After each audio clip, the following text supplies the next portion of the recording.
Hi, I'm Shauna from Island Skin Solutions. If you're looking for an alternative to waxing and shaving, we have a solution for you. Our laser hair removal offers long-lasting, safe, and effective results. This month, we're offering 15% off of our laser hair removal packages, which are already buy 3, get 1 free. If you're interested in laser hair removal, contact us to set up your consultation today. Got Medicaid? Paradise Dental's got you covered. We've got you covered from the moment you walk in the door with some of Saipan's best smiles. Medicaid covers your fillings, your extractions, and your checkups with no out-of-pocket expense.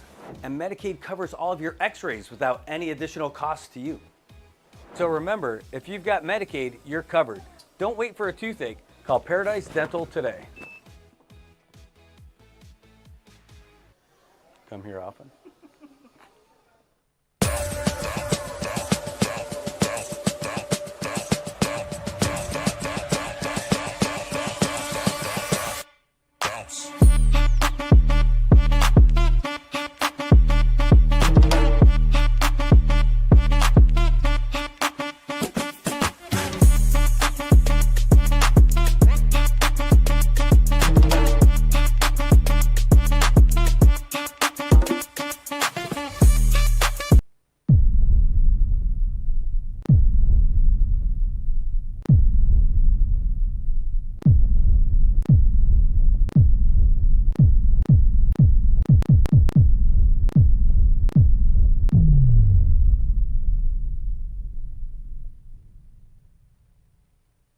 Hi, I'm Shauna Brenfleck, nurse practitioner and owner of Island Skin Solutions and Wellness Clinic.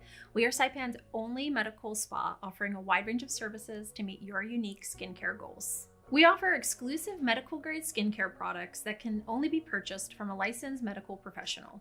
We also have the CNMI's only master esthetician, who offers new patient consultations that include a mini facial tailored to your needs. Schedule your consultation today to get started on your skincare journey.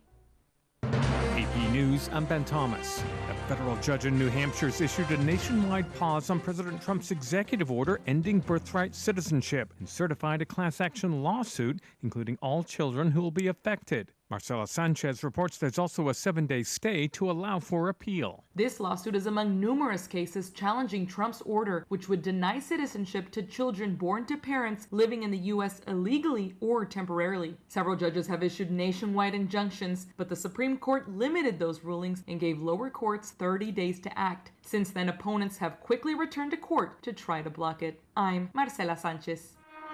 It wasn't a record, but Russia again pounded Ukraine's capital with drones and missiles overnight. At least 2 people killed. Meantime, Ukraine's European allies are stepping up plans to provide troops for a post-ceasefire force in Ukraine, agreeing to set up a headquarters in Paris for a rapid deployment after hostilities end.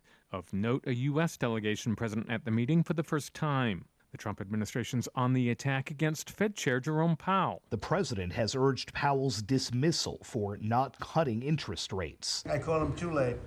T-O-O, too late, like Too Tall Jones for the Dallas Cowboys. Today, White House Budget Chief Russ Vought suggests Powell misused government money in renovating the Fed's headquarters.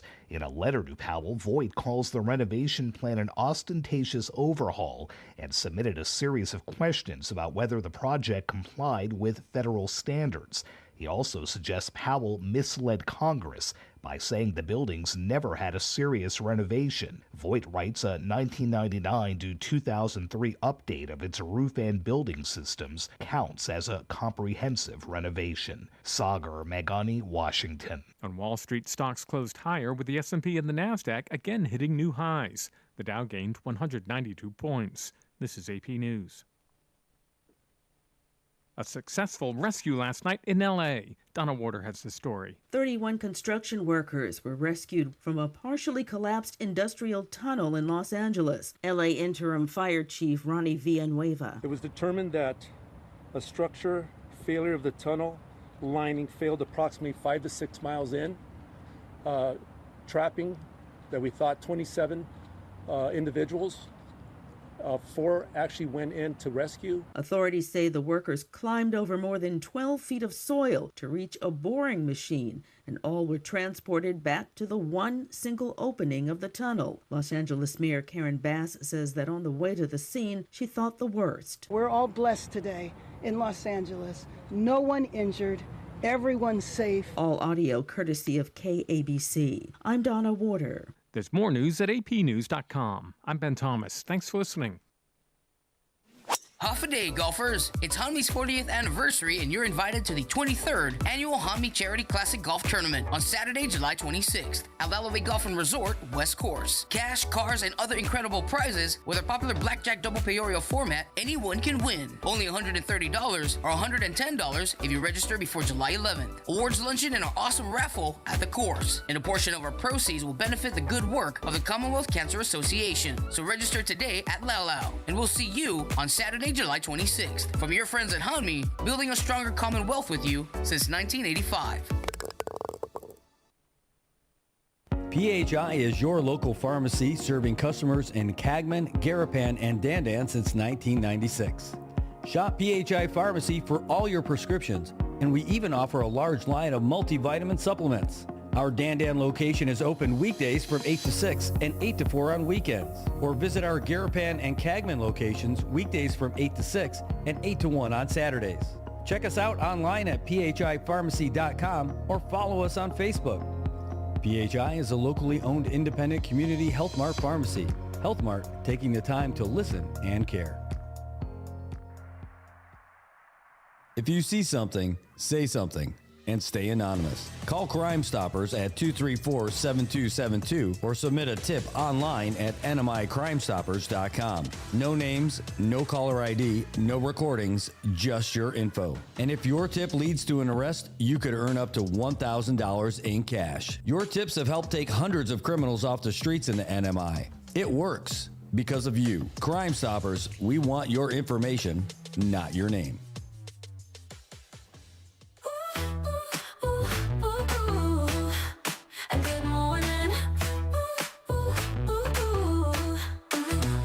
It's a brand new day in the Marianas. Coffee's hot and we're full of promise. So say it on the genie and feel the glow. We've got the stories you want. Good morning, Marianas. I think I just woke up our guest in studio today. It's Friday, baby. Can you believe it? You made it through the week. And when did the last week actually start? It feels like it's been going on for like 2 weeks straight. But here we are. It is Friday. It's 8:03. It's 7-Eleven, and we are open like 24 hours today.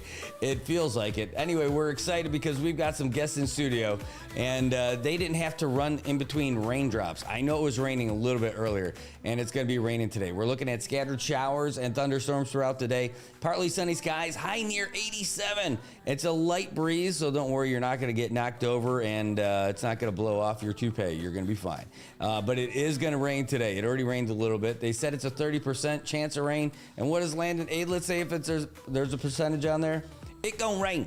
So it's going to be raining today. But it's going to be raining a little bit of sunshine in our studio this morning because we got some folks from the Department of Labor who have a lot to share with us, and we're really excited to have them in here. Well, first of all, you got to know this guy. I know if you've been to Tinian, you have definitely met Jose Kiyoshi in person. We have him in our studio right now. Jose, welcome back.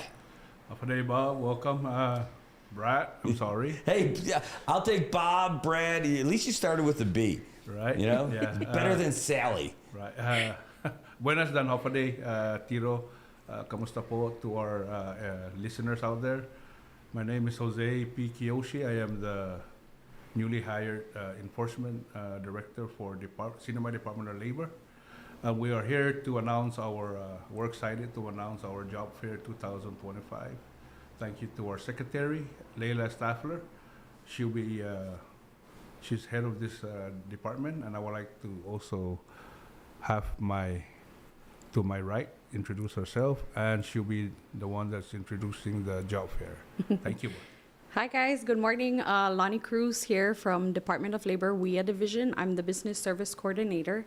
So we're very happy to announce our 2025 job fair, which will be happening on Friday, July 25th of 2025. We can make it any month you want. Yes, We'll go. So the job fair, where is it again now? And when is it? So it's going to be on Friday, July 25th. Wow. And it's going to be at the Marianas Beach Resort, the former Hyatt. Mm-hmm. And the future Sheridan. So it's going to be, it's 2 weeks away. So you're giving us 2 weeks notice to know that there's going to be a big job fair that's happening. And, you know, I know people talk about the economy. There may be some challenges, understatement. But this is a really great opportunity for folks. Tell us, like, what are some of the things that you guys are going to be doing with the job fair? So this job fair is going to be free for the participants, and we're expecting over 500 applicants. Wow. So please come out and attend our job fair at Marianas Resort. It's going to be open from 8 to 3.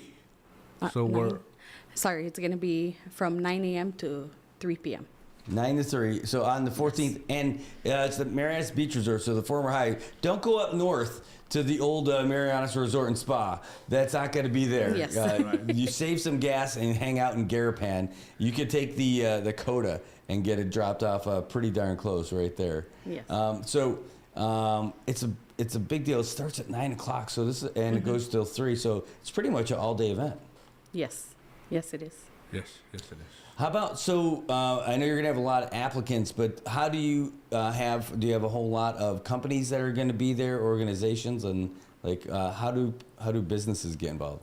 We're actually working closely with Division of Employment Services, which Eugene Tebetep is the director there. Mm-hmm. So we're looking at that list, and we're also working closely with Department of Community and Cultural Affairs. They also have lists.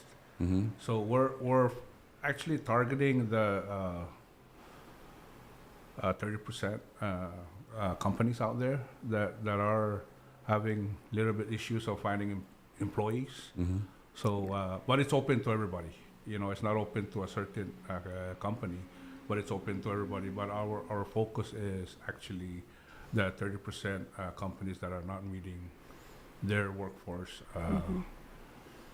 stats. So do the businesses come down there? They set up a table Yes. or a booth or something? Yes. And now, can they still sign up with you guys? Can businesses still sign up to get down there? Yes. Yes. So we've made connections with these employers through email. Mm-hmm. We've also contacted them directly, inviting them to come over. So basically, they would just have to register with us so that we can reserve a booth for them. Yeah. That's great, because I mean, I'm sure there's going to be some businesses out there who were thinking that they may or may not do it, but now after seeing you guys here, they're like, oh man, Lonnie and Joe are going to be there. I'm going. So the job fair flyers that you have, is that just for the prospective employees, you know, the people who are job seekers, or is that also for the registration for the businesses? So we have two kinds. Okay. So we have one with a QR code, which makes it a lot easier for the businesses to just use their cell phones to register, or they can also just shoot an email to us to reserve a spot. But we do have two flyers. We have two types of people that we're inviting, right? We have the job seekers, and then we have the employers. So there's two different types of flyers. And you guys have this, you guys are all over the place. You have like a lot of Department of Labor, right? You guys have this on online, easy to find? Yes, our social media platforms. So we have it on Instagram, we have it on Facebook. Yes. Yeah. And we also have it on our website. Yes. Which is, our website is www.labor.cinema.gov. Awesome. All right. Well, we can show folks, since it's already there, we could pop it up on the screen. Oh, look we're right there. We're with you guys. How cool is that? Awesome. All right. So let me go to your flyers now, Yes. because these are pretty cool. Your job fair flyer 2000. Here we go. Let's take a look. This is the old fancy share screen right here. And bloop. Magic. Look at that. All right, so this is it. Marianas Beach Resort, 9 to 3. And you guys can find this on their social media. You guys are watching us on social media, so you know you got it. CNMI, Department of Labor. And again, why would you want to go? It's open to everybody if you're looking for a job. You can get offered a job right on the spot. It doesn't cost you anything. And there's going to be over 30 of the top employers in the CNMI that are going to be telling you about the kind of jobs they have for like healthcare, hospitality, construction, all kind of stuff. And this is great. You even got a quote from your the secretary on there. It's like, every job filled moves the CNMI forward. This fair is about putting our people to work. I love that. Yeah. So, all right, she's not here, so let's talk about her. What do you think about your Secretary of Labor? Is she pretty awesome? Or? Oh, she's awesome. She was actually a former teacher of mine. Really? No way. Yes, she's the best. My God. I'll tell you what, I got to see her work firsthand when she was a legislator, and I was really impressed that she just wasn't somebody who just said, yeah, I need something done over here. Get on it. No, like she would actually get in and do a lot of that work herself. And I think that probably inspired a lot of the folks that she directed when she was the principal over at Cagman and everything, too. She's really outstanding. She is. I'm a big fan. I can put that out there. So I'm looking for the one that has the like that little QR code that you got. Is that on the website too? It should be. Okay, let's see if I can find it real quick. This is me trying to type fast and hang out with you guys. All right, so here we go. It's labor.cnmi.gov, just what you were telling us. Yes. It checks out. And you guys have a great website too. So there's that same flyer we were just looking at to let everybody know. It should be there. Yeah, and it's, again, this is just a couple of weeks away, so you have great heads up to know that this job fair is coming. And what a great website. This is really outstanding. Job speakers, employers. I wonder, is there something that takes you to the fair?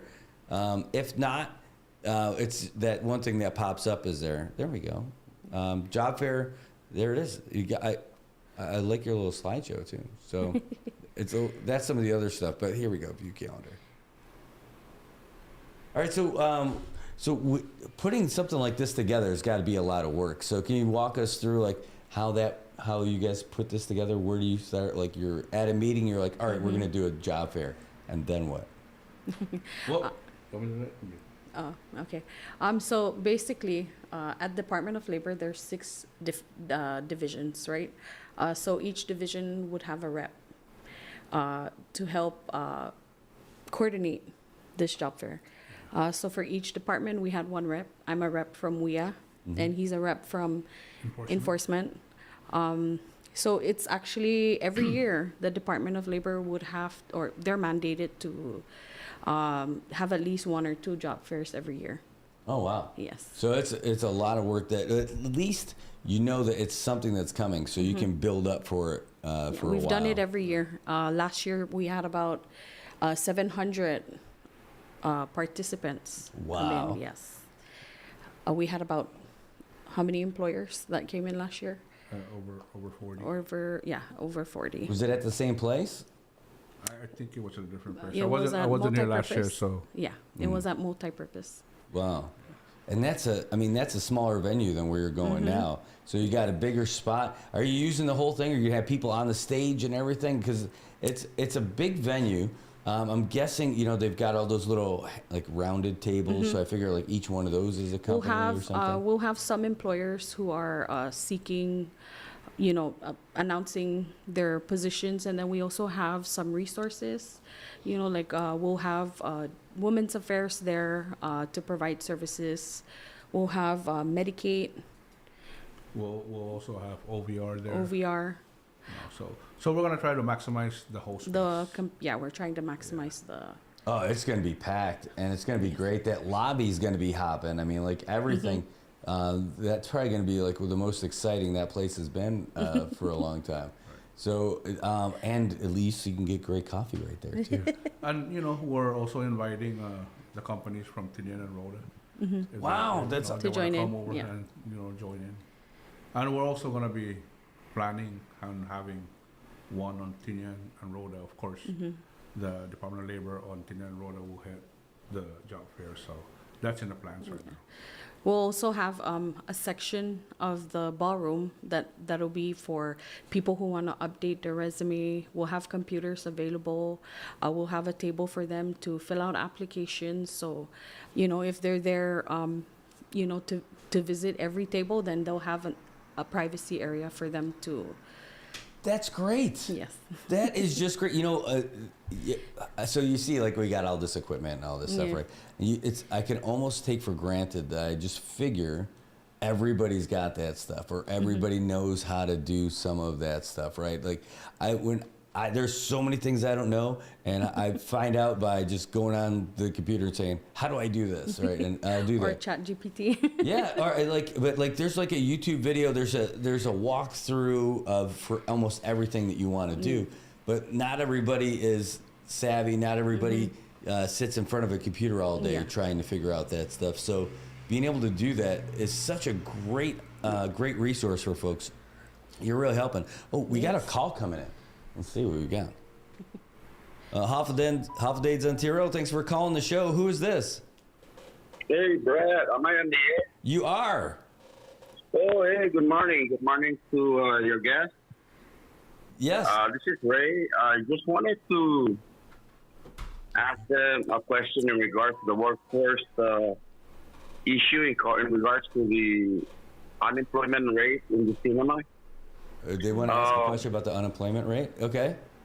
Okay, and the questions that I may have for them is, how are they addressing with the unemployment rate for U.S. citizens over CW workers?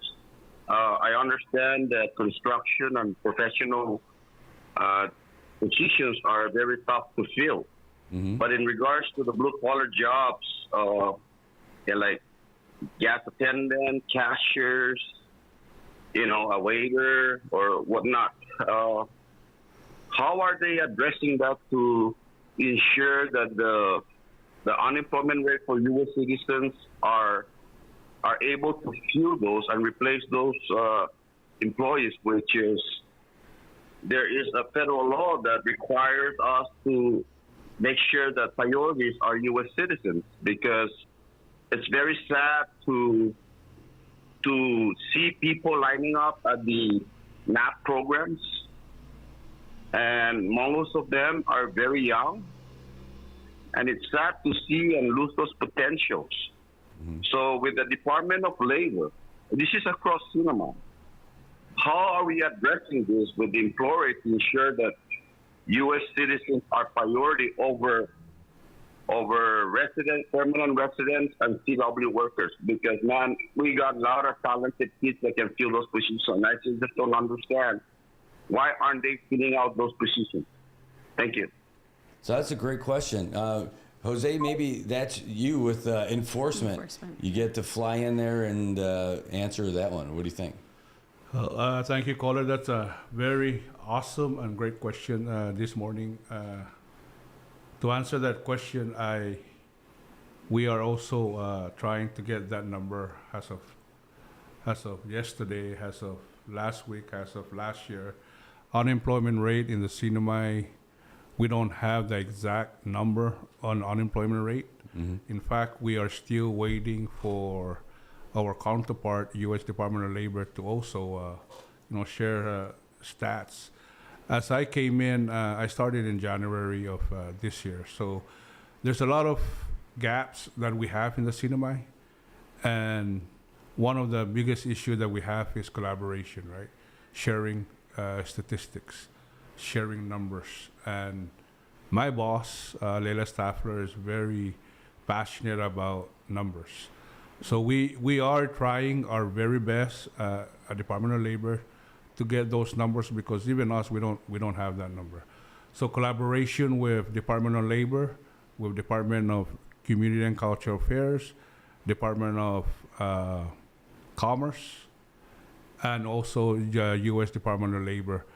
It is very difficult when I came in, and knowing that collaboration is one of our biggest downfall here in the CNMI, and unemployment rate in the CNMI is, I believe it's high. And our biggest downfall right now is 2029 is just around the corner. And we saw it, I think it was 2 days ago, that our Congresswoman Kim Hines is seeking to extend it to 3039. The biggest issue that we have right now is we're going to be knocking on the federal government's doors to extend that CW program, but the employment rate is high versus the CW that we're asking. So I believe every year, that it's 500 certain positions that are being slashed. So that is a very great question, is what is the employment rate? Honestly, to answer that question, I can't answer that question honestly, because as of now, we don't know the unemployment rate. And that is also the question that I have when I came in, is why do we still have a lot of our U.S. qualified workers unemployed? Where can we look at, and what area can we fix to make sure that this unemployment in the cinema is tackled? So that's one of the key areas that we're trying to find out. I'm trying to find out as enforcement. Is we also have a lot of business that are still not reporting their required reporting, quarterly reports, 30%, a lot of issues that I'm finding out. So with the help of our secretary, I'm trying to reach to all other departments that's connected to Department of Labor, especially Department of Community and Cultural Affairs, Fustam area, because, like I said, 2029 is coming up, and the U.S. Department of Labor looks at our statistics, which they know the numbers. I do not know why they can't share that unemployment stats with Cinema Department of Labor. So that is a very, very important answer and question. And honestly, I can't give you an honest answer. It's a tough thing because, just being here like 23 years now, and I got to be an adult through the whole thing, so I got to experience it. I've been on both sides as just like a local employee of some versus seeing like what some of the benefits are for folks who have like CWs and all that. Yeah. And it's not, it's evolved, it's changed, right? But like, if I may add to that as well, so I'm the business service coordinator. So our secretary, she really goes out of her way. We've met with employers that are not meeting the 30%, those employers that are not meeting the requirements. So we meet with them individually, and we give them resources that they can avail to. One of the biggest demand-driven occupations right now is in construction, right? So at WIA, what we do is training services, certification programs. So if a participant or an applicant they want to get certified in a certain field, we do have training services at WIA that could assist financially to help participants get certified, whether it's in construction or allied health, so you name it. So we do meet with them. We give them resources that they can avail to, and then it's up to the participants where they go from there. Well, but we do give out resources to our employers who are not meeting that percentage. You guys do so much to help the job seekers and the employers who are looking to get people. You help people with skills development. Yes. You have great and you make it easy for the employers, even with the payment of some of those folks. Courses. I mean, and not just the courses, not just the development, but even funding some of their staff to have it's incredible the amount that you guys do to try to get local folks get good employment, good jobs here, and make it easy for local businesses to employ local folks for businesses. It's outstanding.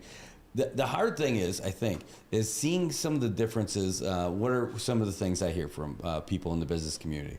They're like, oh, well, we can't get people.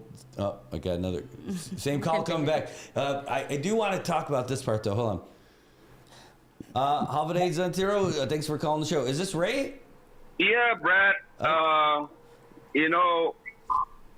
I don't mean to be rude in a way, but I think how they're articulating their information for such the department called Department of Labor.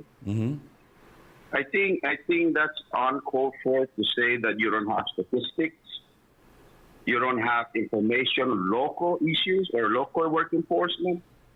I think they should take some extra step to get out of the office and get those data, because this is a cycle. This is a cycle of appointees.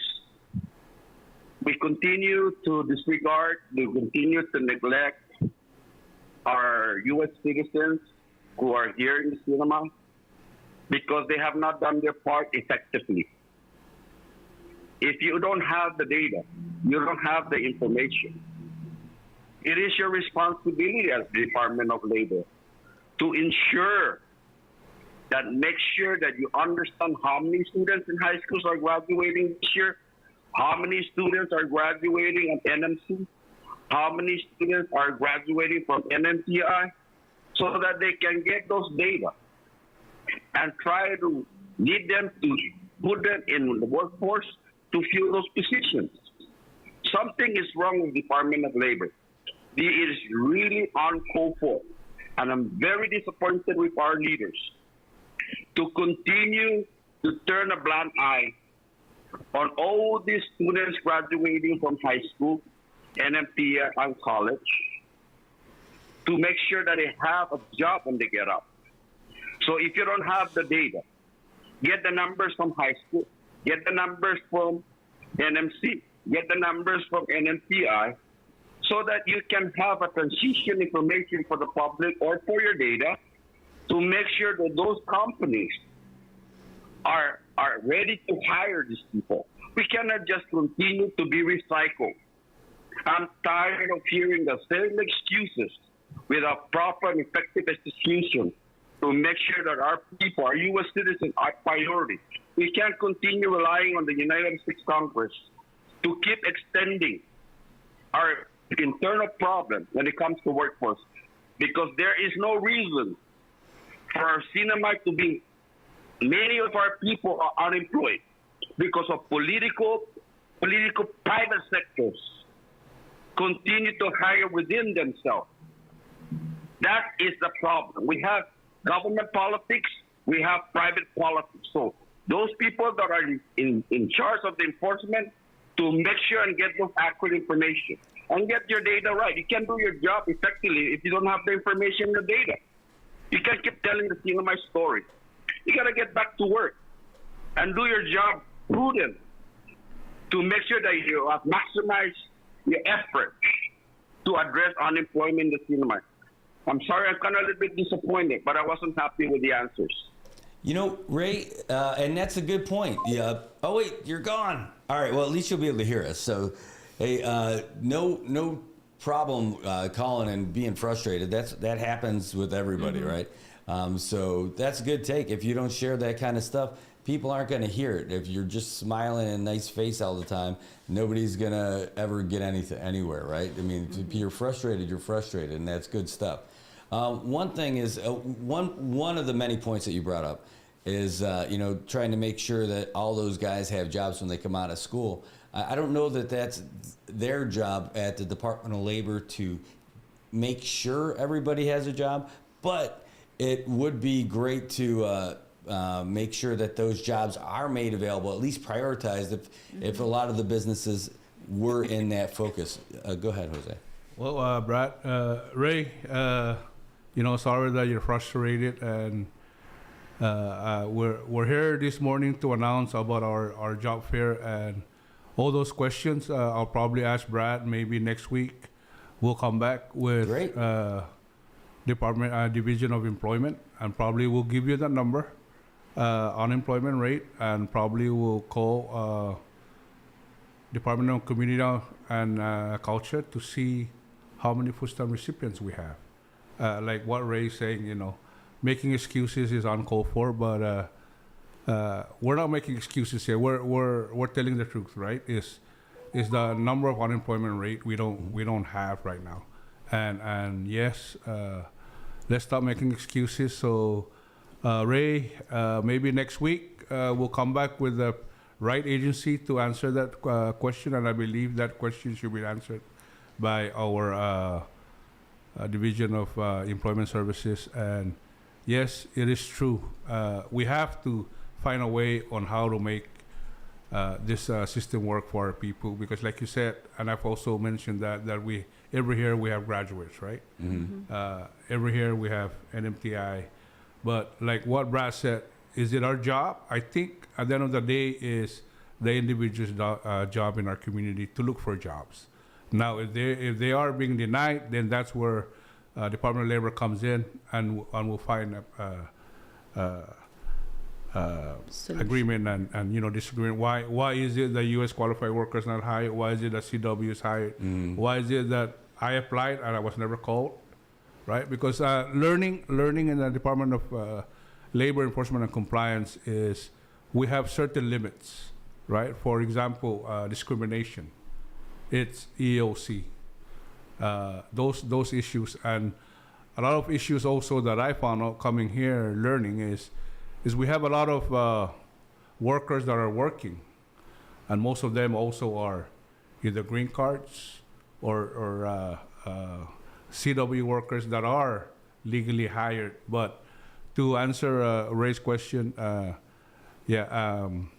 I can offer you that maybe next week I would reach out to my secretary and also reach out to the Division of Employment Services and probably get a number somehow collaborating with Department of Community and Cultural Affairs, with the Pustam office, and also like your recommendation on the high school. So I'll go back to my office and talk to my secretary and talk to the Division of Employment Services, which is headed by Eugene Tebetep. Thank you for that great question. And the good thing about this is that this is a video that we can look back at too. So if we missed any part of that question, you go back and watch it. And I can see you already got folks who are actually from DOL watching the video too.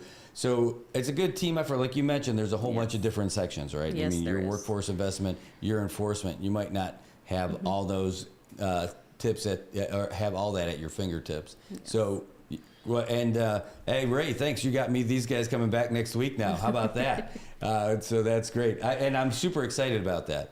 I want to follow up on that, but we got a question here. Zoom, give me a minute. We'll get back to that.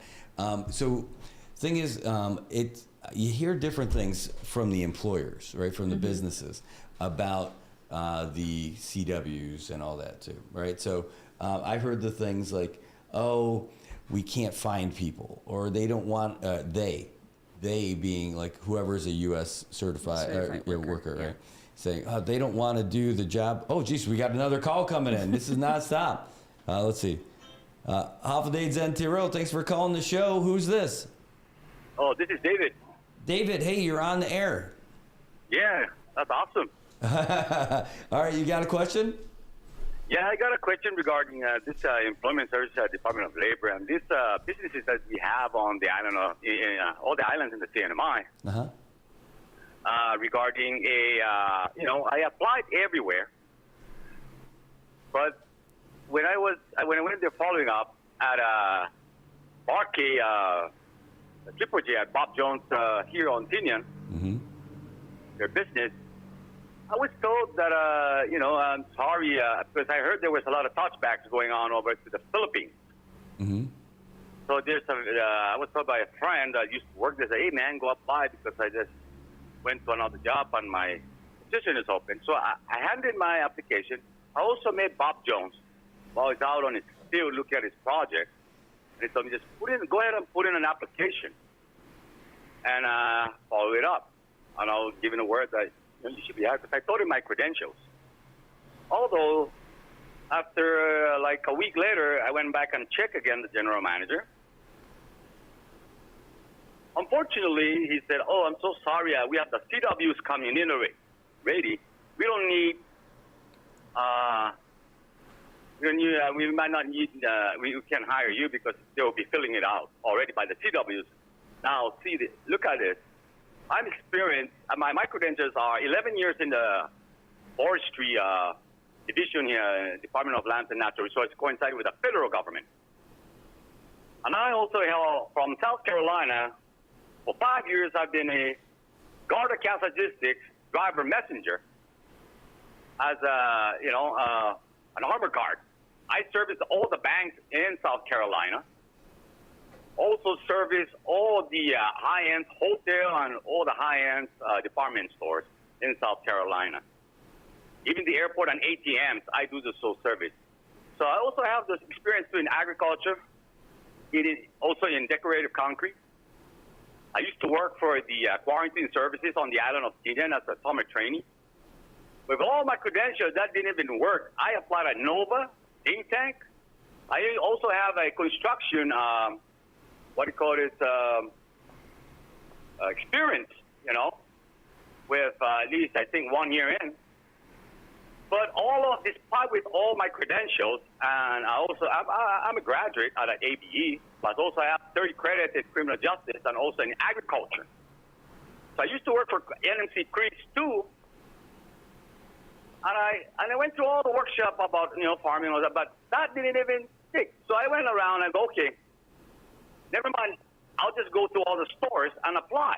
So I applied at Wangshun supermarket for 24 hours. And the lady goes, oh, I'm sorry, we're all filled up. When I went inside the store and looked, there's only one local U.S. citizen working, and the rest are all foreigners. And there's a law in the federal law says that every business that is operating in the cinema, under the federal law says U.S. local citizens are the first priority. But if you go into every business, it's all mostly foreigners. Now, I don't want to put the spot,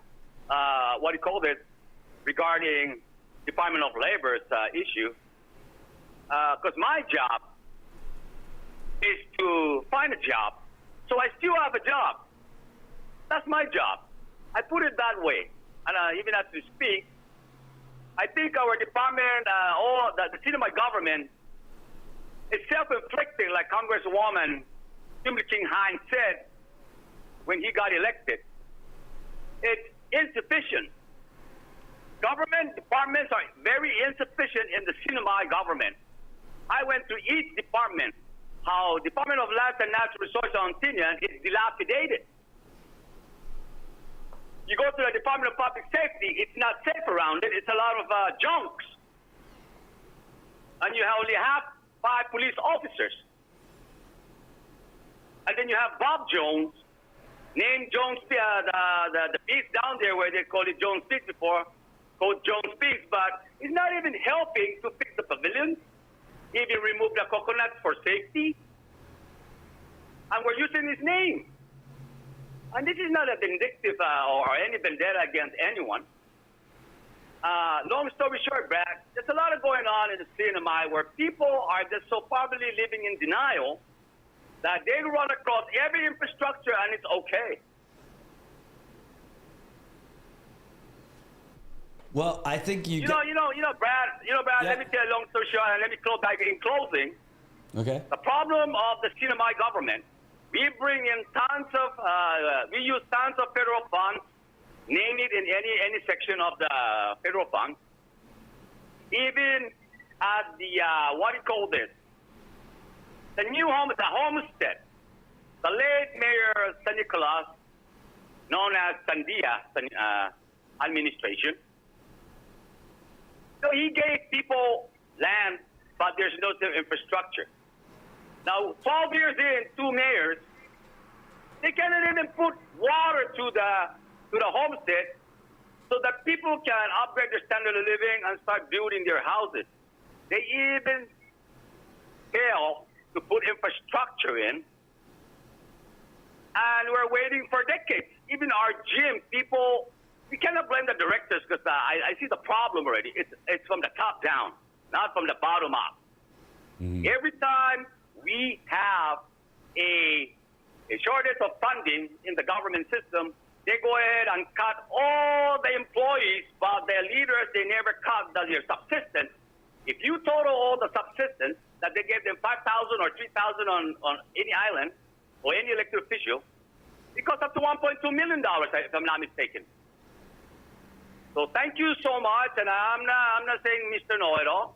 Nobody's perfect in this world, but we have to really look into helping our U.S. local citizens so that it doesn't influx into, I can't get a job. I'll go line up at the food stamp section, and just get paid and turn it into cash. That's the problem when I was saying, when we had a public hearing back, that we have to empower our local U.S. citizens so you don't have an influx of food stamps over there at the NAP program lining up, But that's also the huge problem is we're not rebuilding trust, we're rebuilding rust. Well, hey, Dave. And here, Brad, I'm beginning to say I'm going to become a businessman, but, unfortunately, I think I would like to make a run for the Senate. And it's a dream, and it's a long-term goal for me. And everybody's against me saying, you can't, you don't have money. I go, well, I'm going to go up and make a try, or at least just one term, to gut all these things, I'll be the Senate of Department of Government Efficiency.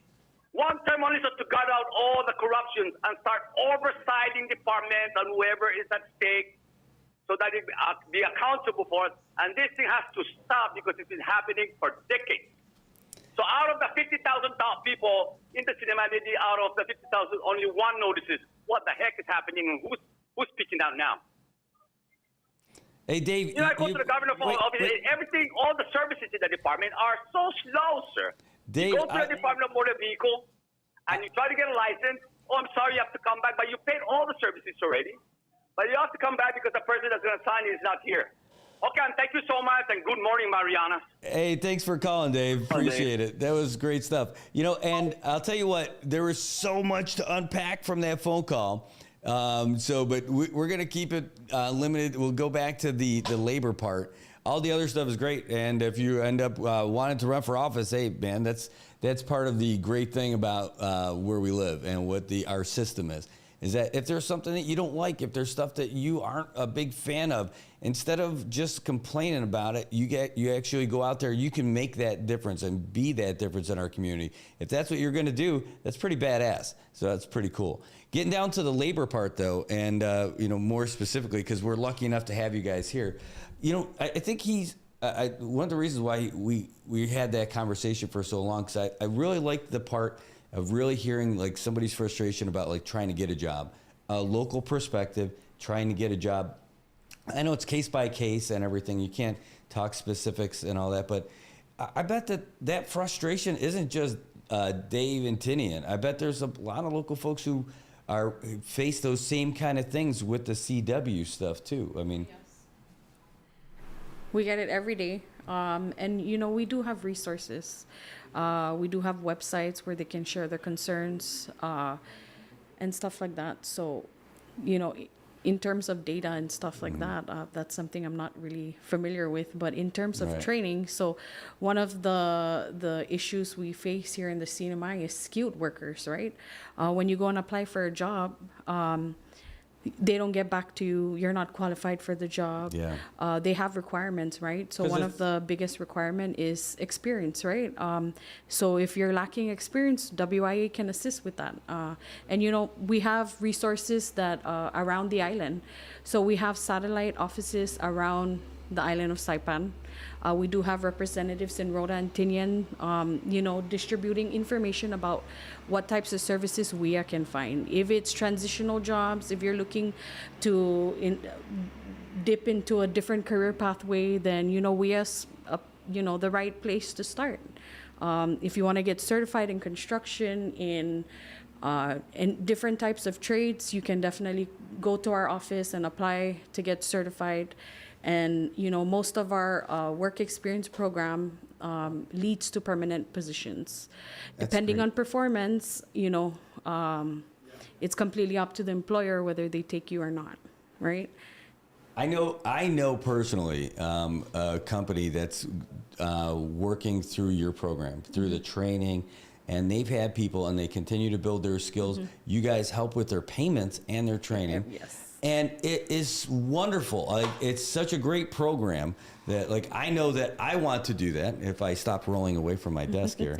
But like, it's a program that I want to get into for us here. So like, so someone like Laura, who's our intern right now, she's awesome, right? But in order to, like, you guys can even help, like, if we were to bring her on full time. I know she wants to go to college. She still has to finish high school, right? But, like, she's going to go to college and be some awesome something somewhere eventually. But, like, if she came back onto the job market, I want to get her in, and maybe she needed to pick up a couple of skills or something. You guys can help get that for her. Yes. And help me with her the whole way. I mean, it's great. So I love it. I love what you guys do. I think that frustration, and this is what I was getting to earlier about the local and the CW issue, right? There's that thing with the business community, not everybody, but about the need for it, saying that it's difficult for them to find some of the folks in the local community to get them to come out and to get them to obtain and maintain that employment, right? But I think a lot of that, though, is because of the wages, and I don't feel like it's on par, the compensation. So it might not be the same. It's been a long time since I had this, but in particular, like when I was working for the newspaper, like 20 plus years ago now, I made the same per hour as a reporter than the other reporters did from off island. There were only two of us. Sean Semin and I were the local reporters. I'm the newest, howliest guy. But then, like, so check this out. When I got interviewed to be a reporter for the job, the HR rep said, "Hey, you know, you're going to be working with a lot of Filipinos. Are you okay with that?" I'm like, "Oh my God!" Like, that's a crazy question for an interview, right?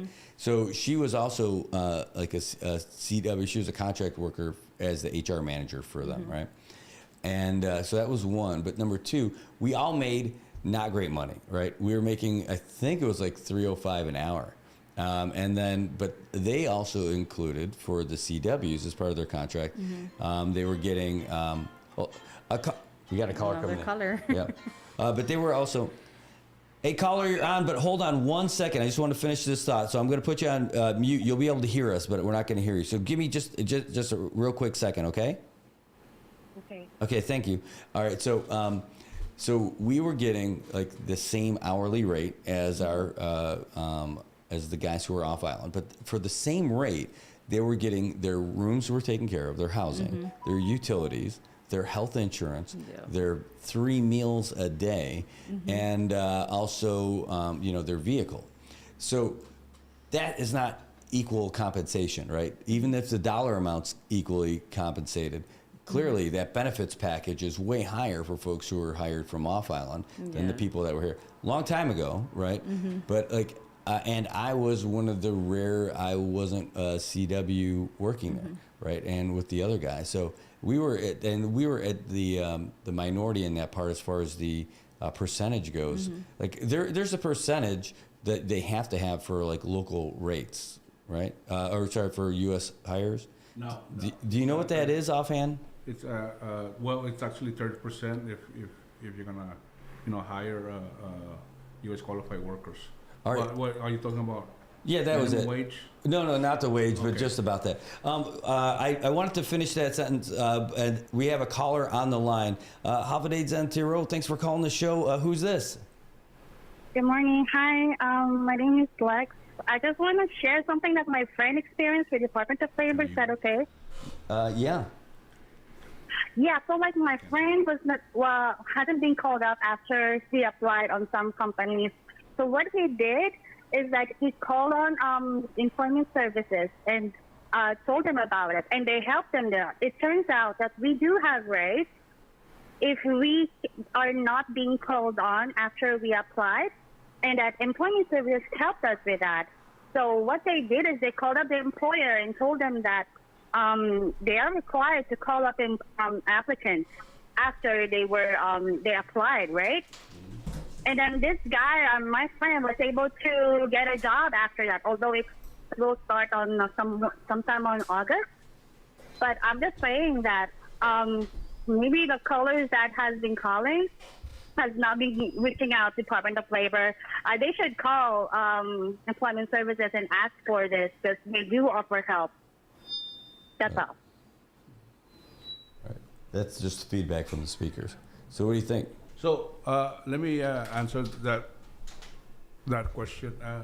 As I came in, I also, I'm still learning, but I'm not making any excuses. But the process of announcing a JVA is when a company or a business decides to hire a CW, they first submit a request through Office of Foreign Labor Certification. So whatever position that they are going to hire, intent to hire a CW, they submit the qualifications, JVA, job vacancy announcement to U.S. Department of Labor, and then once that is submitted, U.S. Department of Labor certifies that qualifications, and then that's when they announce it in our CNMI Department of Labor JVA. So whatever qualifications that's coming out from our CNMI Department of Labor, that is approved through U.S. Department of Labor, and we can't change the requirements because that's certified under U.S. Department of Labor, and if we change that qualifications, then we're actually not doing what the company wants or hiring the individual that the company wants. That's one reason, and also to answer Ray's question earlier about the unemployment rate.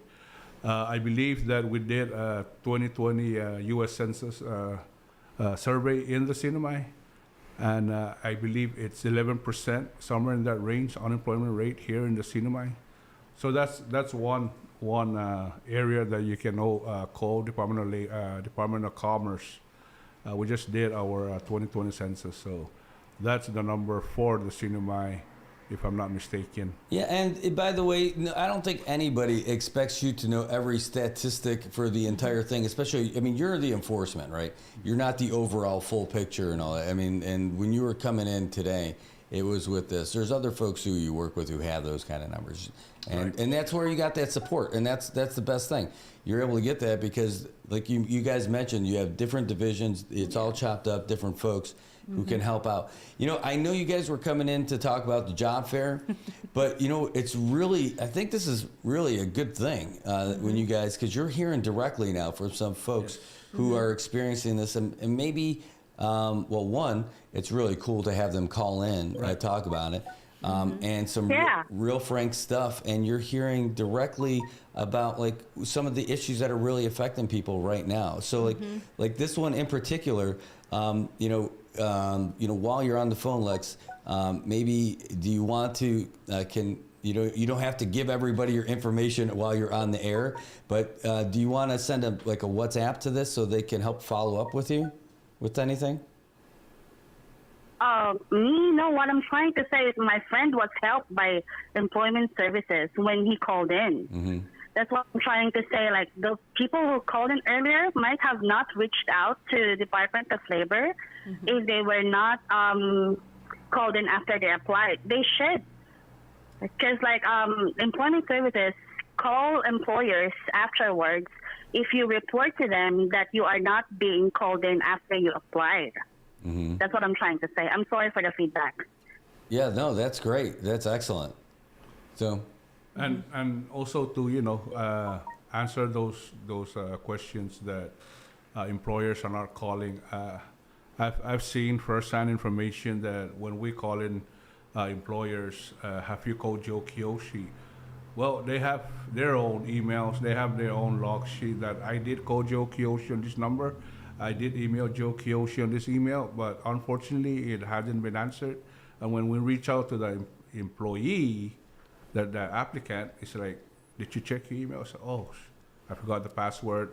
Oh, my phone number is not working anymore. So, we're not gonna point blames here, but CNMI Department of Labor as a whole, we do try our very best to help our U.S. qualified workers find a job, look for a job, train them, and be competitive. How do I say this word? Be viable in the workforce industry. And just to answer Mr. Dave's question from Tinian, Dave, I believe that if you call Department of Labor and you talk to Cassandra, she's the enforcement there. Bring those concerns up, because I believe that those concerns that you have being qualified on your side, but the question is, are you qualified on their side, and have you reached out to Tinian Department of Labor? And if you're not being helped there, please call my cell 670-483-2644, and I'll lead you to the right individual in our enforcement office. Why is it that you're not hired, or why is it that you're not called? But I also found out that when a company announces a JVA and it's 5 applicants, right? Mm-hmm. The key is to hire a U.S. qualified worker, and if they hire that one, then there's 5 applicants, and they hire that one U.S. qualified workers, the employer doesn't have to call those 4 applicants. Oh. So I think that's also one of the biggest obstacle, that most of our applicants have not been called, but the company has hired a U.S. qualified worker. I think Lex had a really good point, though. I mean, it's about, if you're not getting called back, to call you guys, right? And I know just we have someone who's calling too. Right before we get to you, same thing that goes to like CUC, right?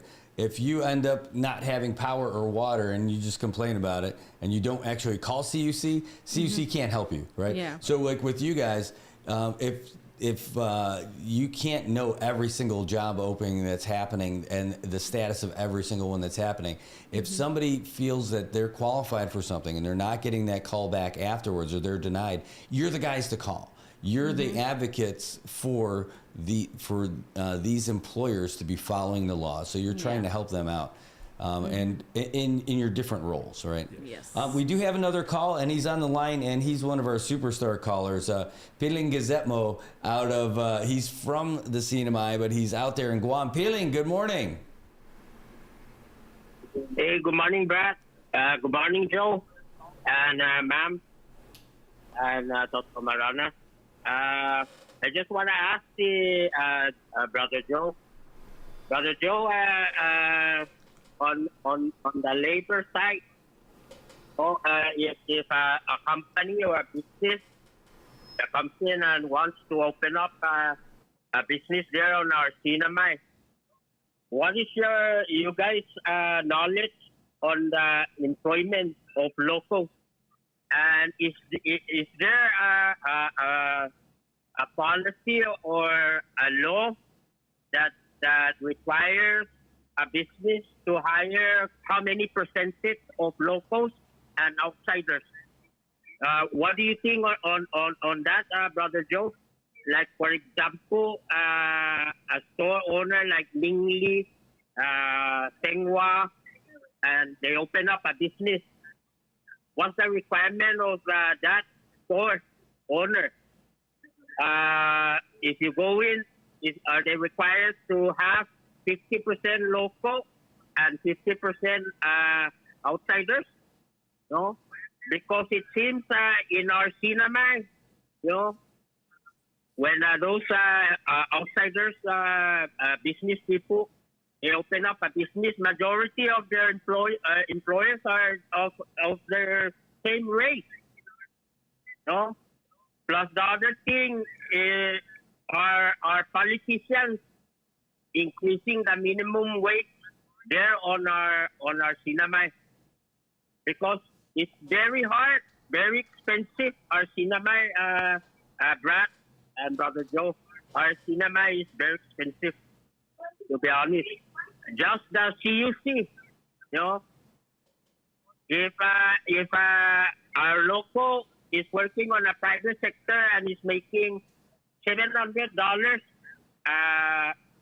every payday, But CUC, with all the surcharges and everything, you know, they're paid out of their payday. Maybe they're gonna pay CUC for or close to $500, especially if they have kids and they have a car to pay.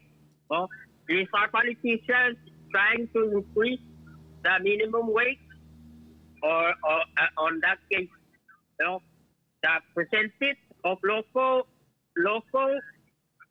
employees working on the private business and the minimum wage, is it going up or is it still staying? And the other thing, Brother Joe and Brad, our cinema, the top employer is our government. If you want to have a good life, you have to get involved with the politics. With the politics. Nobody is gonna come back from the United States of America to go back to our island and to work for Sengwa. The only way one of our citizens will come back from the United States and to work in our cinemas is if they got invited to come and we're gonna hire you in our government. Our government has abused the system. If we look back with the retirement, the reason why the retirement died is because they overemployed the government, and there was not enough money to pay the hired employees, political hires. We all know this. We see it every after election. Strong supporters get to go in. Oh, it's always like that. It's always like that. And the only way you're going to find a good life in our cinema is to be involved with politics. You have to get involved with politics. There's no way you're going to have a good life in our cinema if you're not involved with politics. Hey, Peeling, you know... That's the problem, that our retirement money went down because they have to borrow the money at the retirement office so they can pay the employees, the political hires. They overstaff the government. Hey, Peeling, you know, one of the things about it is that these guys, their roles here are, I think, really to try to help with some of that. And that's the main thing, by getting out there and making sure that people are held to accountable. That's why you have the enforcement office and somebody who's trying to get some of those skills. Because like you said, you're talking about the politics stuff, and the only way to make a living is like because of those good government jobs here and the ones that pay a lot if you got that stuff. And their whole effort, though, is not working on the government side. These guys are out there trying to make sure that there is a life for folks that are local here in the private sector as well, and to get good stuff. That's why it's great that they're out here trying to fight for some of this. But you make a really good points. But for the stuff that we got them here for just a little bit longer too, I think you got the right guys. You were asking, I think, just to sum up all the other stuff you were saying, you were asking about like the percentages and stuff like that. So let me throw this to them real quick, because we got another question that came up too. So, Ping, to answer your question about percentage, we do have in the cinema, we have a 30% ratio rate that U.S. qualified workers, employers must hire 30% of their workforce. So, you know, if you hire 10 CW, you take that number and you times it by 30%, and then it comes out to be 3. But your recommendation on having it 50-50, that's also another great idea that our elected officials, if they are listening, that's also a good idea. But it's also, we have to also be mindful about our, we have two, constitution here that we follow, right? We have the CNMI and we have the U.S. labor. And sometimes we cannot dictate how the business would run their own, business. But to capitalize on those questions, Trump says, let's make America great, right? So how do we take that message and say, let's make cinema great? What do we do with that kind of message, right? We're trying to employ our own U.S. qualified workers. and I've said this before, that we keep focusing on U.S. qualified workers, but we don't actually, we hire actually about 90% of our workforce from the Philippines. Yeah. And they are not U.S. qualified You're workers, right. but they You're right. are skilled qualified workers. So I believe that we should step back. Brother Joe, you know. Donald Trump said to make America great again. Brother Joe, our cinema had been great. At one point, we were very great, more than great. We're the greatest. We had the garment industry. We had new tourist, Japan Airline. We have all these thousands and thousands of tourists coming in. Then they took over our immigration. So we were great. We were great at one point. But something went wrong down the line. It's the truth. Look where we are right now. It's the truth. Yeah, I don't disagree with our President Donald Trump to make America great, but we were great, and America has always been the greatest. That's all, my brother Joe. And from my heart to your heart, you know, my love for you guys is deeper than the Marianas friends. And excuse me if I hurt anybody's feelings with my work, but it's only work. But try and stop my love, because my love is bigger than my word. I love you all. Hey, we love you, Piling. Thanks so much for calling. Organiza un corazón un Marianas no. Thank you no Ping. And you know, you mentioned that at once Sinamay was great. Sinamay was prospering from our Asia bubble economy, and so let's step back and look at why we were great, right? At one point, it's an industry, right? We are located in the middle of nowhere. So our founding fathers came up with an idea of let's control our immigration, right? It worked for us. So if our elected officials are listening, and if our congresswoman is listening, you know, I believe that we need to look at that era and why we succeeded, and let's fast forward. So we all have these companies that are moving out slowly from China, right? So what do we need here? Garment industry, we had an industry. And what did that happen? It made Sinamay great. Nobody was complaining about anything back then, right? Because we had the money. In fact, I believe former Governor Falan Tenorio was returning the 702 money because we had money flowing. Well, we don't have an industry in the Sinamay, right? So, like I said again, elected officials that are listening, what industry can we invite to our Sinamay? That's a key point on our situation. You know, it's a mutual agreement on taking back immigration, but I believe that's another section or another talk show that we should sit down and discuss.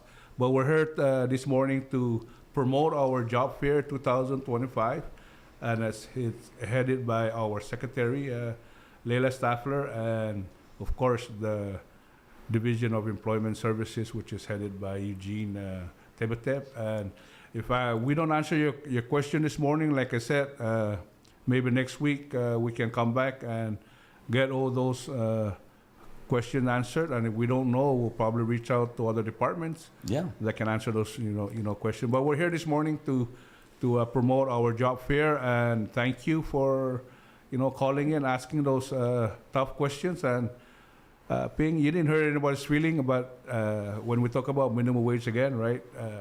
When the minimum wage goes up, everything has to go up also, right? So I agree, but maybe on the next.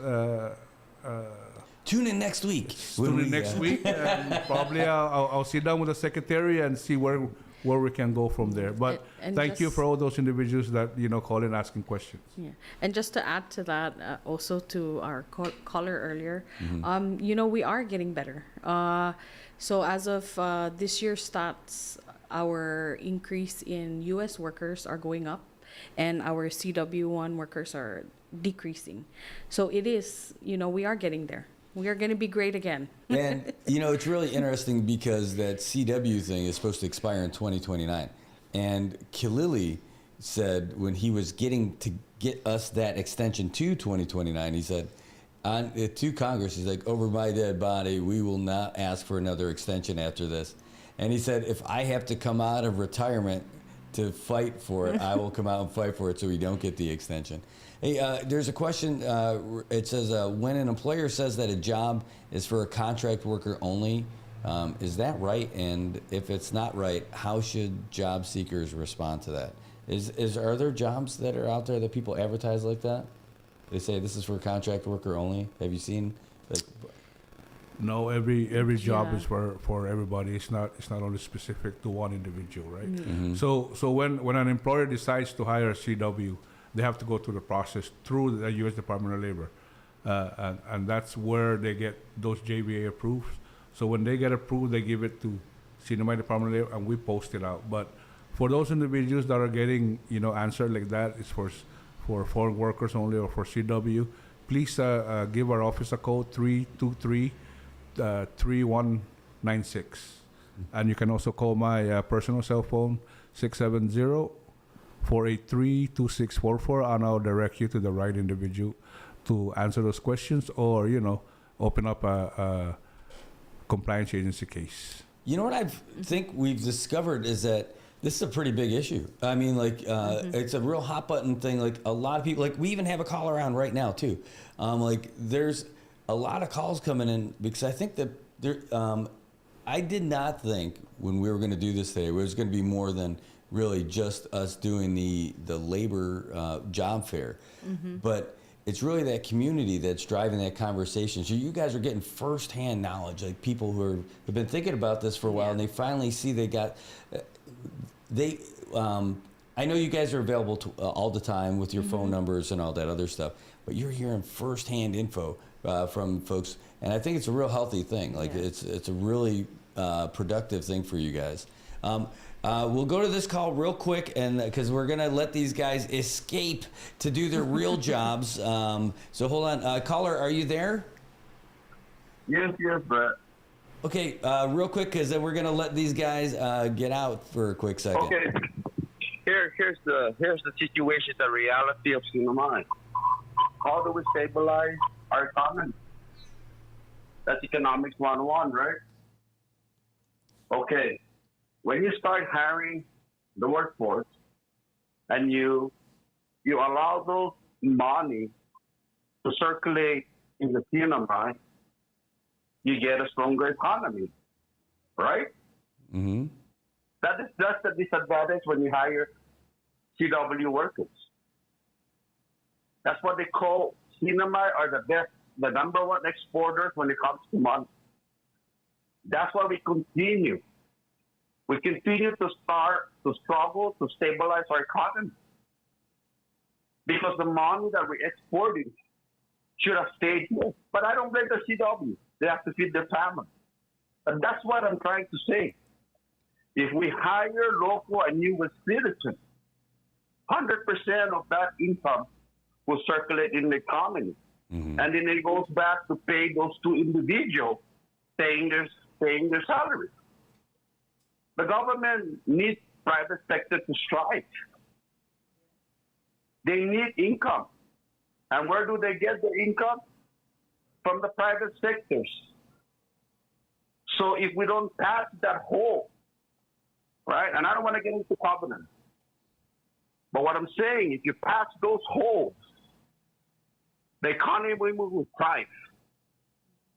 It's a simple economics, just like Japan. And on one side, Japan dominates the economy because they keep their money within their country. That's how you fix economy. You cannot continue to bloated the government without taking the responsibility, neglecting the people that are paying those salaries in the government. You cannot unbalance the scale. The private sector has to be higher than the government. Mm-hmm. Right? Absolutely. Those individuals getting paid by the private sector. And we need to come to realization. If we hire U.S. citizens, the money will circulate here. You know, Brad, what's like our economy? Aside from the military? Do you guys ever realize that? Or ever thought about what's our economy? You know what's our economy? Food stamps. Yeah. 24 million circulating unaccounted for. And we cannot continue to live on welfare system because we need to put these people back to work. So the job fair that they're having right now, and you need data, Joe. Everybody in the Department of Public or Department of Labor, they need data. When you do your job fair, if there's 20 vendors or employers, count how many participants showed up and count how many were hired. And there's your unemployment rate. You understand? That's why you need statistics. You cannot do your job without numbers because numbers don't lie. That's what I'm saying, coming from the economic standpoint. Thank you, Brad, and you guys have a nice day. Don't get me wrong. I really applaud Department of Labor for trying the best. They just have to level up to ensure that those loopholes are taken care of. And then senior amount will be great again. Thank you. All right. Thank you, Ray. That was great. You guys got a lot coming, a lot of good notes and everything for today. I want to say thanks to you guys for coming in, taking all the calls from all these different folks and hearing what's going on. You guys, I think we're hitting a real sensitive topic that I think we come back and talk some more of this stuff, talk more of the other labor issues instead of like, this must have been bubbling over. It was like people, it was a great opportunity for people to come out and ask you questions. And so, I mean, let's do this again. But we could bring it right back to the job fair though before we go. Yes. Okay. So how about this? What's that? Can I ask a question? Yeah, wait, come on over. And let's get you a microphone. Can you stand next to Joe? You can use that mic right there. Yeah. All right. By the way, this is a superstar. This is Laura Merham. She is our intern, and she's got a question after listening to everything. So, like to go back to the job fair and all that, you know, I know a lot of youth who are really interested onto like getting into like the job force and working with it. You know, I've seen a lot of students who go under WIA or co-op. But my main question would be that like, how do students communicate with their employers that their schedules still revolve around their school time, but they also still want like the freedom of having their own like money making their money? Yes. So that's the good thing about co-op, and that's the good thing about our youth services is that we really highlight education is really key. Our employers are very how do we say this, flexible. They'll be able to work around your schedule while you have school. There's some students that are only taking a couple classes. So yes, they can avail to, getting a job while working at the same time. I'm actually one of them back in high school that I worked and went to school at the same time. So it's possible. Yeah. Yeah, I just want to ask because I know a lot of my friends are always like, I apply here, I just couldn't get in. And now, they're all excited about, having the job fair and going there and having the opportunity to at least, be able to like support themselves and their family financially and also like, help out with school and like future possibilities that they have. And become independent because once you're out of high school, that's the first thing you need to think of is what career pathway am I going to take? Where am I going to go to school? How am I going to go to school? I need money, right? So definitely Department of Labor is, we do advocate for our youth. So there's a lot of opportunity there for you guys. Okay, that's all I want to ask. No problem. Great question. Yeah, so let me just add on to that question. My question is, we have PSS, right? And look at the Philippines, and I'm gonna repeat myself. look at Philippines, what they did, right? They listened to the outside world. What do they need out there, right? One of their programs is nursing, right? The best program that they have in the Philippines. And they send their people out, right? And they send money back to the Philippines. So PSS, when I went to school in Guam, they gave out electives, right? Electrical, mason, mechanics, home economics, accounting. Do we see that here in PSS? My daughter graduated and she says, Dad, they didn't teach me any life skills. So my recommendation, if again, the elected officials and PSS listening, and the whole Sinumay, right, is let's step back. We don't have to reinvent the wheel, right? We know what we need in the Sinumay. Of course, we always say we cannot cover all the jobs, but at least try covering some of the jobs that we know that's there available for our kids, because like one of the callers said, Ray, every year we have graduates, right? Some of them go to college, some of them go to the military. So what do we do with that percentage that can't afford the college, can't pass the ASVAB? What do we do with them, right? And the question is, our kids are excited now. The question is, do they have the skills to apply for that job that's going to be opening in July 25th, right? Now, we need to be realistic here, like the caller said, let's be realistic. We know what we need in the Sinumay. We're less than 50 population. Why is it that the system cannot work for our people? Why is it that, right? So we're not gonna point fingers. Let's look at the system and let's make it work for our people. And we also have the scholarship issues, right? We're spending a lot of money going out. Is our kids coming back? Most of them are not, because the salaries there are high. So let's focus on what we need in the Sinumay, and let's give that 100% scholarship. And those individuals that are going to be staying in the mainland, that we don't need those skills and applying, I believe that it should be a percentage based on what we need. We need to invest in our people. We need to train our people. We don't have to be U.S. qualified. We have, like I said, we have our own constitution. So why not have our own Sinumay job qualifications? And that's one of the things that our secretary is working on, is having our own Sinumay qualification workforce, because in the federal government we have it's called ONET, right? A dishwasher, you have to have 3 years experience. Why do we need 3 years of experience of dishwashing? We grew up washing our dishes. So let's say have 1 year, 6 months for that kind of position, is because most of our community here, right, are going to high school. Some of them have experience but don't have degrees. So I think that we need to step back and we need to be realistic. How does the system work? Man, you brought up a point that I've thought about for a long time, especially, and you can tell me how you think about this, Laura, because I heard like PSS was starting high school at like 9 o'clock or something. They cited some kind of study that it's less stressful for the kids and all this other stuff. I'm like, but isn't high school to prepare you for the workforce?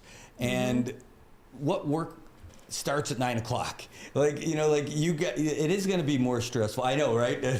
I'm looking at Laura. I'm like, I know this does sound awesome, right? But I mean, like, if they're going to really prepare you for what's out there, and they're trying to tool you up for what is waiting for you out there, you got to get out and do stuff. Like, it's great. You don't roll in here at 9 o'clock. She's awesome. Like, she's great. But like for me, school was early also. Like I remember, like, and in the winter, it's cold in Buffalo, and you got to get up early. School, like I think my first class was like 7:30, 7:45. But before you even get there, to hop on a bus to get to that place and all that other stuff, right? And if you were lucky enough to have the after school programs, you're gonna be later and all that stuff. So yeah, there's stress in the world. That's how it works. So I right on point with what you're saying about getting folks prepared. But I tell you what, I know that's a big topic. Like, I would love to have you guys come in again. We can address some of that stuff, and then we could just talk about like labor stuff. You know, what's going on and what you guys think. And it doesn't. You don't have to have like you come armed with a bunch of that kind of the facts and figures and all that stuff. But we could actually just talk about some of the things like, hey, so let's talk about this. Like, why is it so? Why why is it so difficult for local folks to get jobs? And I know we're not going to talk about that all right now, but like cause I see some of the stuff in the comments. It's the same thing. Like, you're going to have a CPA with like 15 years experience, and you're going to get paid $7.25 an hour, right? Like, you know, is that going to get someone who's local that job? And so, what are some of the things to do for that? I know that's probably not going to be DOL stuff here, excuse me, but what kind of steps can we make so that some of our local folks who do go off and get their education can come back and not get a job for like $8, $9 an hour as a 15-year experienced CPA? Like, how do you become that HR manager of big company X or any of these other folks? And I understand the business part of it. The business, hey, I want to get the most qualified people I can and spend the least amount of money on them that I can, and also make them happy. But man, I'll tell you, like, we have talent here. We really do. We do. You know. Well, you know, Brad, that when I came in again learning, right, this 30%, you have to have 30% qualified U.S. qualified workers. What I'm finding out is the 30% might not be working because, you know, you have your low workers, right, salary, you have your middle, then you have your management. So if a company does hire 30% of their workforce, and there's a position open on top, and if that company met their 30% on the bottom, so we cannot tell the company that hire Brad because he's qualified, because they have met that 30% ratio as a company, right? So I'm also thinking, and I'm also talking to the secretary, is why not have 10% in the bottom, 10% in the middle, 10% in the higher class? Well, you know, that's a really great point. It's a really great thing. But, you know, if we've only got about 3 years left of this, maybe 4, of this CW worker, then wouldn't we be smart to try to start getting our businesses ready for it? And maybe 30% isn't enough yet. Maybe we have to start making a graduated approach. Otherwise, it feels like we're kind of just sticking our head in the sand and like pretending like it's going to get fixed somehow. And all of a sudden, like all the local businesses who are going to be smart about it, they should already start ramping up on their own, right? Yes, and you know, I think that's why the federal government came up with this touchback idea, right? Is I'm preparing you, letting you know that 3 years from now, Joe Kiyoshi, that's accountant, must go back. So you have that 3-year gap, right? As a business, you have that 3-year gap to find a U.S. qualified worker that's probably accountant and probably train that. Shadow. You as a CW must shadow the U.S. qualified worker to do your job.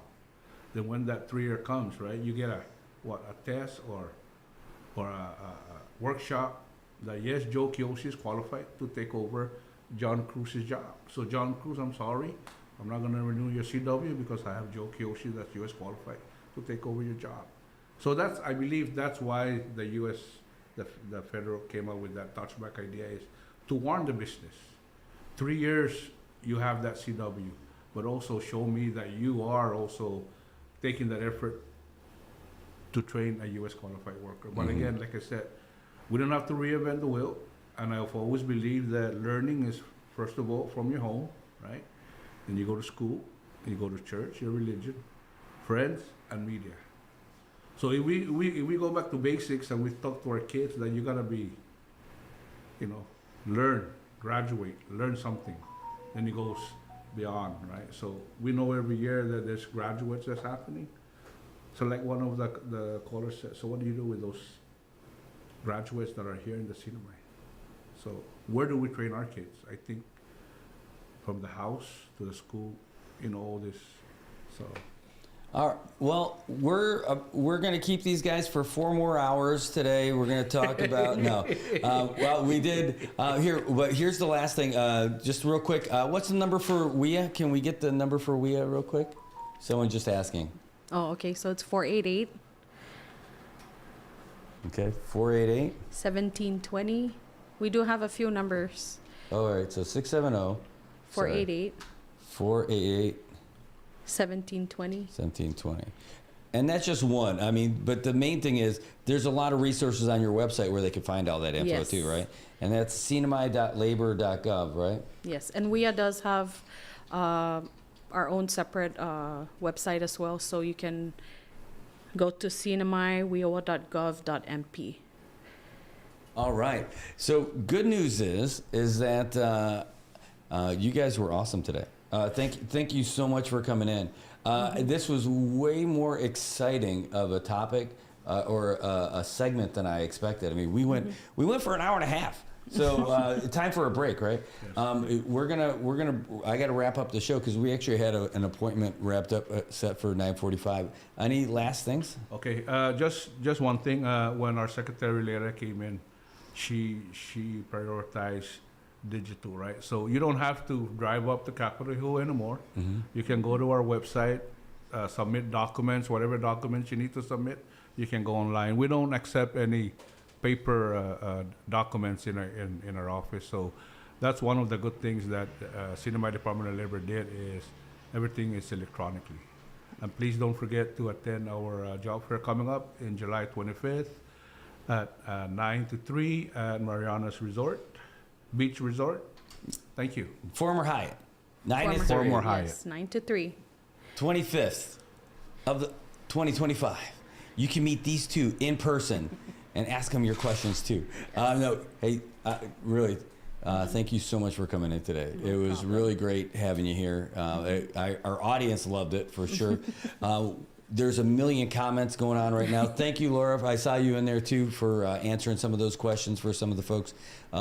There's all these resources online, and we want to help you out.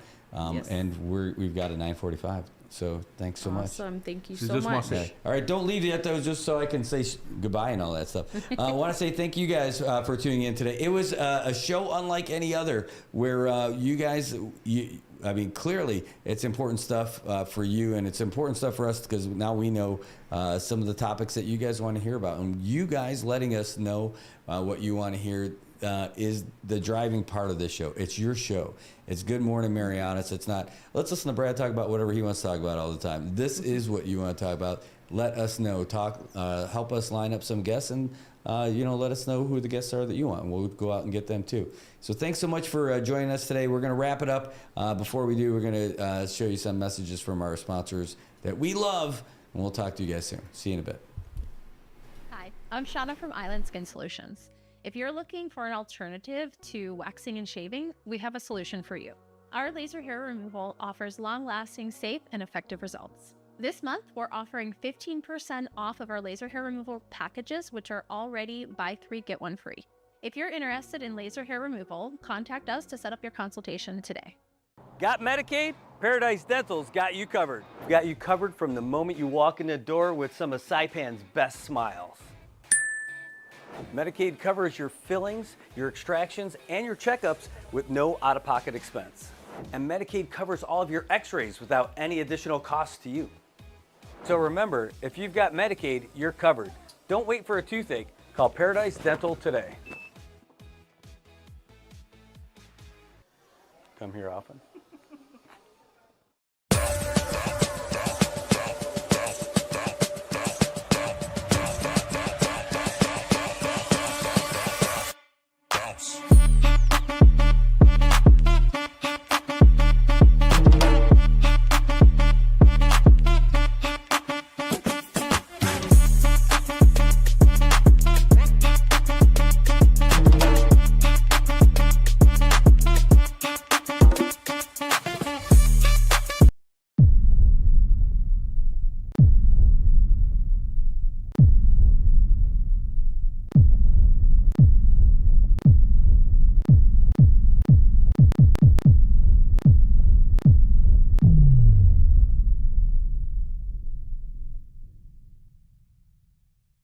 Hi, I'm Shauna Brenfleck, nurse practitioner and owner of Island Skin Solutions and Wellness Clinic. We are Saipan's only medical spa offering a wide range of services to meet your unique skincare goals. We offer exclusive medical grade skincare products that can only be purchased from a licensed medical professional. We also have the CNMI's only master esthetician,